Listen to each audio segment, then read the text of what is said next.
ये ऋषि अपना शरीर नष्ट करके चले गए। हजारों वर्षों तक कठिन साधनाएं की, क्योंकि उनके पास ये यथार्थ मार्ग नहीं था। गीता जी अध्याय नंबर 16 के श्लोक नंबर 23 और 24 में कहा है कि शास्त्र विधि को त्याग कर जो मनमाना आचरण करते हैं उनको न तो सुख होता है, न उनको सिद्धि प्राप्त होती है और न ही उनकी गति होती है। और कबीर परमात्मा भी जब यहां आए थे दाता, हमें ये ज्ञान कराने के लिए इस कलयुग में सन 1398 में अपने सतलोक से चलकर आए थे। एक शिशु रूप धार के लहर तारा नामक जलाशय में कमल के फूल के ऊपर एक नवजात शिशु का रूप धारण करके विराजमान हुए थे। वहां से नीरू नीमा नाम के एक दुल्हा दंपति साथ ले गए, उनके संतान नहीं थी और परमात्मा की वहां परवरिश होने से और फिर बड़े होकर के परवरिश तो एक लीला थी, तो सबके पालनहार है, क्योंकि परमात्मा 25 दिन के हो गए थे, उन्होंने कुछ अन्न पानी खाया नहीं। नीमा चिंतित होगी और अपने आत्मा थोड़ी सी कथा सुनाता हूं परमात्मा की। जैसा कि ये नकली कबीरपंथी और जितने भी ये ऋषि में ऋषि आचार्य शंकराचार्य संत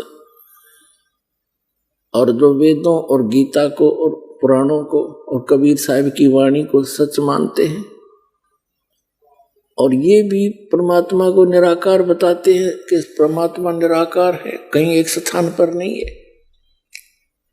और ये कबीरपंथी इतना कहते हैं कि सतलोक है, राधा स्वामी धन धन सतगुरु सच्चा सौदा सरसा जय गुरुदेव, ये भी सब परमात्मा का ऊपर चेतन प्रकाश बताते हैं, प्रकाश का समुद्र। इन्हें कख नहीं पता किसी ने भी, हुआ बाई बकरे ये।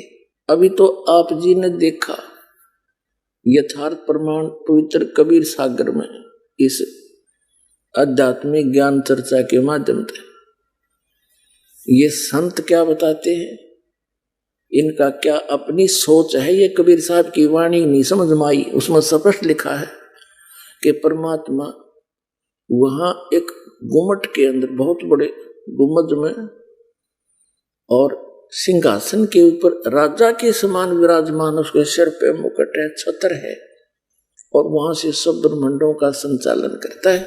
वहां सफेद पृथ्वी है, सफेद वृक्ष है, जैसे यहां हरे हैं वहां सफेद है, और दूधों की नदी झरने बहे, हीरे पर जैसे यहां पत्थर के पहाड़ हैं वहां हीरों के पहाड़ हैं, ऐसे मोतियों के पहाड़ हैं और झरने बह रहे हैं, सुंदर सदाबहार वृक्ष है। उसमें 3 पोर्शन है, जैसा भी आपने सुना।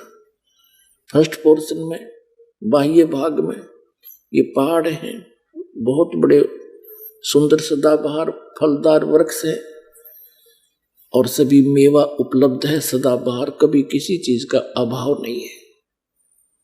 वहां का जल कैसा है, जैसे आपने यहाँ गंगा जल देखा है, ये कभी खराब नहीं होता। ये सतलोक से एक सैंपल भेज रखा भगवान ने कि वहां ऐसे पदार्थ है। और फिर उसके बाद बहुत बड़ी सृष्टि है जिसमें नर ऐसे ही परिवार हैं, अलग अलग सबके मकान हैं, कोई राग द्वेष नहीं है, क्यों अभाव नहीं किसी चीज का।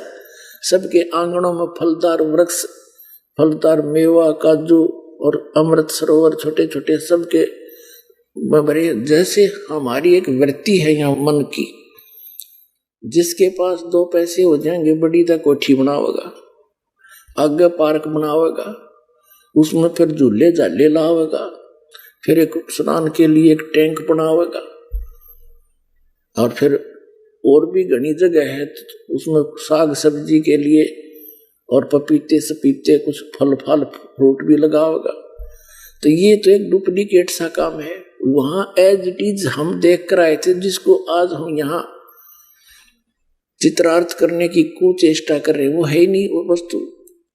तो वहां आपके सभी प्राणियों के, चींटी से लेकर हाथी तक जितने भी मानव हैं, आप सभी के वहां पर अलग अलग मकान खाली पड़े हैं जहां आप रहा करते थे। अब ये बात आपका समझ में ना आवे क्योंकि आपने ये ज्ञान कदे सुना ही नहीं, लेकिन ये कोई डूम बाट के गीत नहीं और कोई बकान वाली बात नहीं, क्योंकि वह कहता हम बतेरे रखे पहले अटपट करके। ये तो विद प्रूफ दास बता रहा है और परमात्मा ने आकर ये ज्ञान स्वयं यहां बताया है, वही आपके सामने दास उसको समझ कर समझा रहा है। तो वहां आपको वो सुख था जिसको आप यहां खोज रहे हो। कोई बुढ़ा होना नहीं चाहता, कोई भी वृद्ध अवस्था को पसंद नहीं करता और सारे वृद्ध होंगे, और कोई मृत्यु नहीं चाहता और सब मृत्यु को प्राप्त होंगे। तो क्यों नहीं चाहते हम? बिल्कुल नहीं चाहते, ठीक बात है।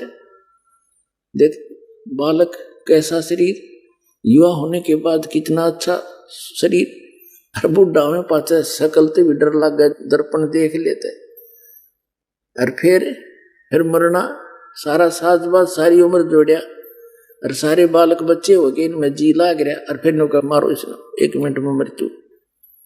बताइए ये कोई अच्छी बात है? तो यहाँ का तो एक परंपरा है और वहां ये है नहीं, तो इसलिए ना तो वृद्ध अवस्था चाहते ना मृत्यु चाहते, और दोनों कंपलसरी।